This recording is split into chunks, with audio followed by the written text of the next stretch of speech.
think, Traveler? Should we do it?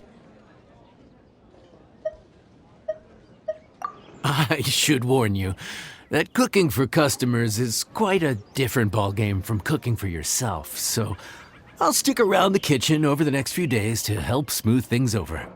Oh, so he's not leaving the kitchen after all? I believe there's some spare kitchenware here at the inn. Boss, would you mind? Of course, of course. I'll take care of it.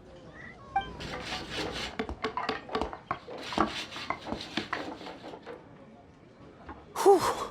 All done. Come, take a look. This was made with your measurements in mind. Ah, it's nothing. A little handicraft and elbow grease goes a long way. All right, Yanshao. I'll leave you to take it from here. You really went to all the trouble of building a new stovetop? What was wrong with the original? Boy, you really hate when people touch your stuff, huh? No, it's nothing like that. As Boss always says, hire who you trust and trust who you hire. I just thought the original setup might be a little, tall for you.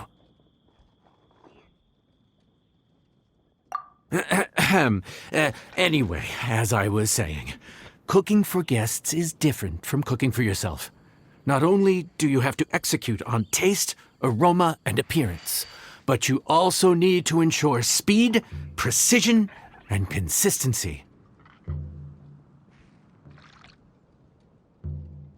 Having the right equipment is a big part of that. Ill-suited equipment doesn't just make the job more tiring, it also slows you down.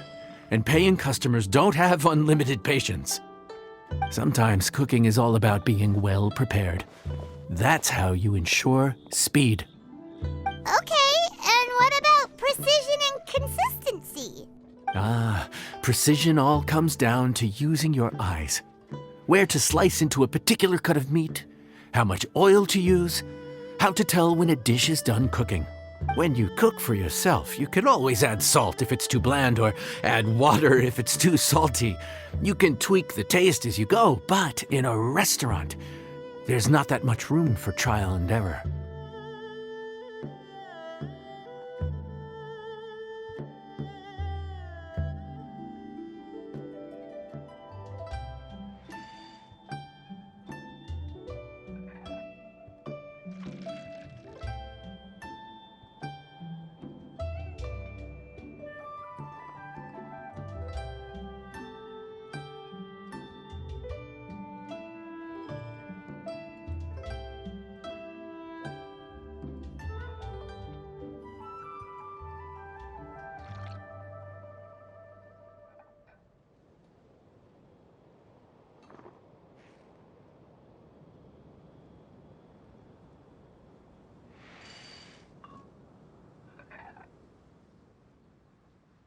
Worst case scenario, Paimon can deal with any subpar dishes by making sure they get properly disposed of.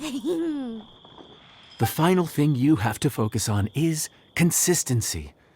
You have to be able to handle the most challenging orders with the same level of technique and skill as the easiest ones. This is particularly important when you have guests from all over, each with their own tastes and preferences. You have to cater to their own dietary needs while also giving them the opportunity to enjoy our local delicacies. This last point is making Paimon's head spin. Don't worry.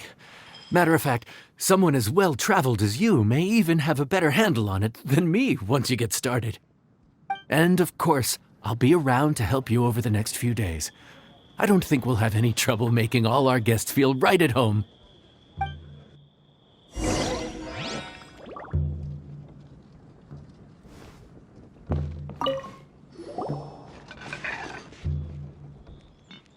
There's no time to lose, so let's get started. I imagine you probably have a good handle on the cooking side of things already. What you need to pay attention to is remembering each table's order. Try not to get them mixed up. Oh, Paimon's memory is like a steel trap. This is gonna be a cinch.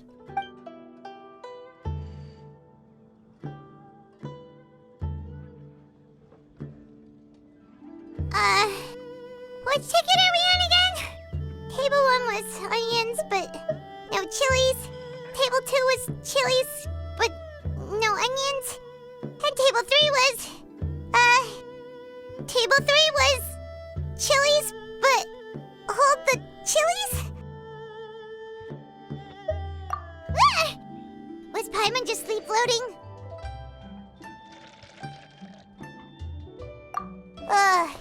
We didn't even get a break in the middle.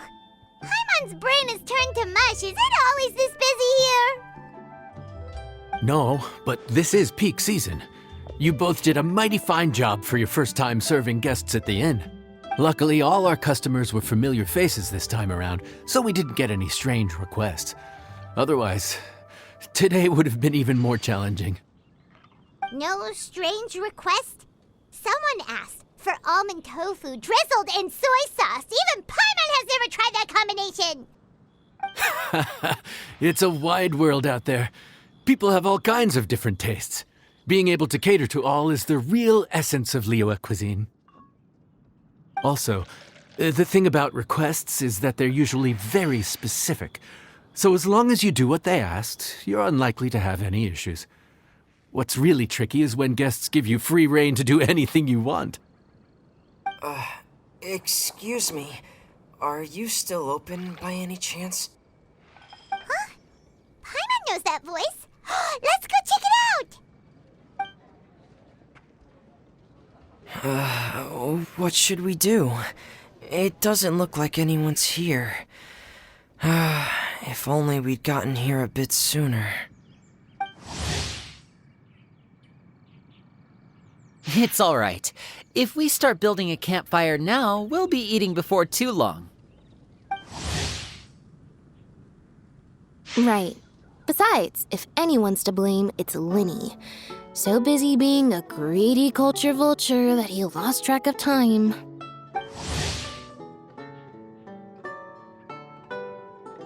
Linny, Lynette, Fremine, it is you! Paimon?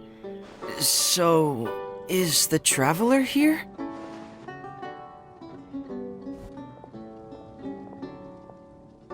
Traveler, Paimon! What a nice surprise!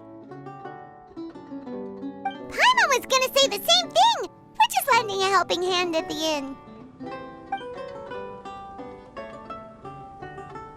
Anyway, so that's how we ended up here. But what about you guys? Don't tell us. Father sent you on another mission? No, quite the opposite, actually. We're in Liyue on vacation, and while we're here, I thought a cultural tour might be in order. Father said we deserve some rest after everything that happened recently. Otherwise, it could jeopardize our next mission. It's not every day we get this kind of opportunity. Linny thought it might be fun to spend some time in Liyue, especially since it's Lantern Rite season. We could hardly pass up the opportunity to watch a Liyue-style magic show. Although, I think they call it conjuring here. In our time here, we've seen conjuring tricks incorporated into a Liyue opera show, and even a wushu dance. It was amazing. So, we decided to stay here for a few more days to see what other forms of inspiration this land might have in store for us. We visited Granny Roshin in Chingsa village not long ago, and today we continued our cultural tour in the area around here. In the end, though, we lost track of time. We haven't even eaten anything yet.